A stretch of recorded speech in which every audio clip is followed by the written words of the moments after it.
حکیم صاحب کا بیان ہے کہ یزید فاسق فاجر نہ تھا، اس کو برا نہ کہا جائے، اور سیدنا امام حسین رضی اللہ تعالیٰ عنہ کو اس کے یہاں جانا نہیں چاہیے تھا، کیوں گئے؟ اور یہ ملکی جنگ تھی۔ یہ ایک بندے کا عقیدہ لکھ کے اعلیٰ حضرت رحمۃ اللہ علیہ سے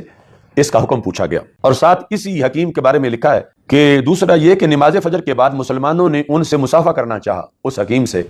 جس کا یہ نظریہ ہے، انہوں نے مصافحہ نہ کیا، یعنی اس سے مسلمانوں کے دل دکھے۔ تو یہ ایک سوال ہے اعلیٰ حضرت رحمۃ اللہ علیہ کے پاس جو پیش کیا گیا۔ تو ایک تو یہ ہے کہ یہ جو جواب میں اعلیٰ حضرت رحمۃ اللہ علیہ کا موقف ہے، اس میں تو اول سے آخر تک سارا مورد الزام ٹھہرائے یزید کو گیا ہے کہ یزید نے مسجد نبوی شریف میں گھوڑے باندھے، یزید نے اہل بیت اطہار پہ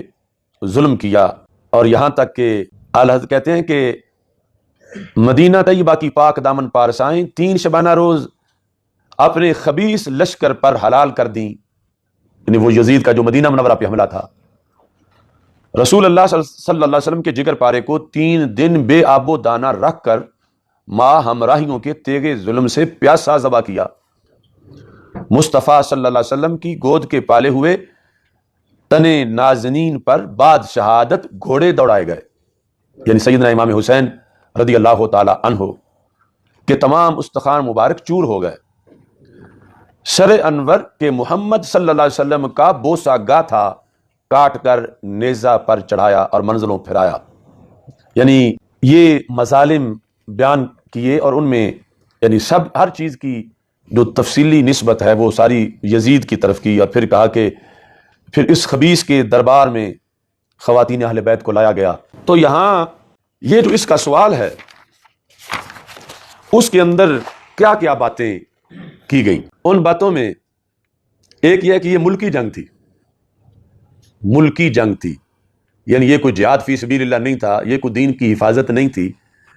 اس قائل کے باوجود یہ ایک ملکی جنگ تھی، اور ساتھ جو ہے وہ آگے یہ کہ وہ بندہ لوگوں سے مصافحہ بھی نہیں کرتا۔ تو اعلیٰ حضرت رحمۃ اللہ علیہ نے اس کا ذکر کر کے جس وقت بات کی کہ یہ جو سوال میں ذکر کیا گیا کہ یزید فاسق و فاجر نہیں ہے اور امام حسین رضی اللہ تعالیٰ عنہ کو جانا نہیں چاہیے تھا، تو اعلیٰ کہتے ہیں کہ شک نہیں کہ اس کا قائل ناسبی مردود اور اہل سنت کا عدو و عنود ہے، ایسے گمراہ بد دین سے مسئلہ مصافحہ کی شکایت بے سود ہے۔ یعنی تم یہ روتے ہو کہ اس نے مسلمانوں کا دل دکھایا کہ سلام نہیں لیا، تو اعلیٰ حضرت کہتے ہیں جس نے اللہ کے رسول علیہ السلام کا دل دکھایا ہو اس پر یہ توقع کیسے کی جا سکتی ہے کہ وہ مسلمانوں کا نہیں دکھائے گا؟ یعنی اس نے اللہ تعالیٰ کے رسول صلی اللہ علیہ وسلم کا دل دکھایا، اس حکیم نے جس کے بارے میں مسئلہ پوچھا گیا، اور اس نے سیدہ فاطمہ الزہرا رضی اللہ تعالی عنہا کا دل دکھایا، اور اس نے حضرت مولا علی رضی اللہ تعالی عنہ کا دل دکھایا ہے۔ اب یہ الفاظ جو اعلیٰ حضرت رحمۃ اللہ علیہ نے یہاں استعمال کیے کہ اس حکیم نے کہا ہے کہ یہ ایک ملکی جنگ تھی، اور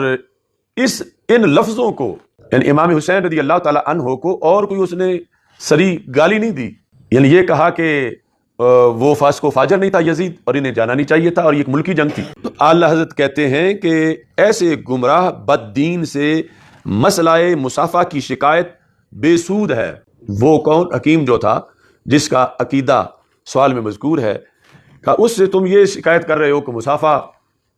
نہیں کرتا، اس کی غایت اسی قدر یعنی مصافحہ نہ کرنا، یہی ہو سکتا ہے نا زیادہ سے زیادہ۔ یہ غلطی کیا ہے کہ اس نے قول صحیح کا خلاف کیا۔ قول صحیح ہے کہ مصافحہ کرنا چاہیے،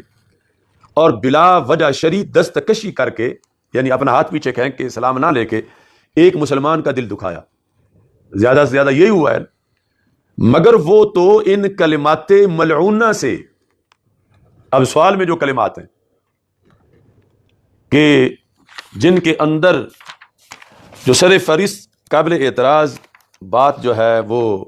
یہ ہے کہ یہ ملکی جنگ تھی، یہ ملکی جنگ تھی، تو ان کو کہہ رہے ہیں حالت کلمات ملعونہ۔ تو ان کلمات ملعونہ سے حضرت بطول زہرا و علی المرتضی رضی اللہ تعالیٰ عنہما اور خود حضور سید الانبیاء علیہ وعلیہم افضل الصلاۃ والسلام کا دل دکھا چکا ہے۔ یعنی تمہیں یہ شکوہ ہے کہ اس نے مصافحہ نہ کر کے مسلمانوں کا دل دکھایا، یہ تو اپنے ان بکواسات کی وجہ سے، کلمات ملعونہ کی وجہ سے، کہ جس میں اس نے کہا کہ یہ ایک ملکی جنگ تھی اور اس پس منظر میں امام حسین رضی اللہ تعالیٰ عنہ کا وہاں جانا اس نے ذکر کیا، تو اس پر اعلیٰ حضرت رحمۃ اللہ علیہ کا یہ موقف ہے کہ جس نے یہ بات کی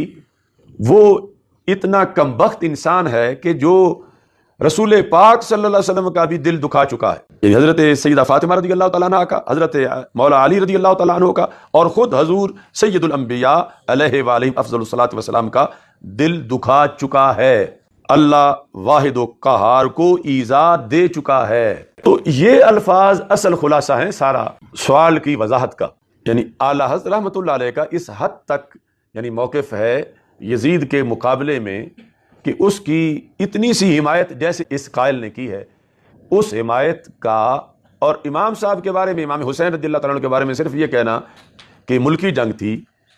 یہ کیا حملہ ہے کہ اتنا بڑا کہ اس سے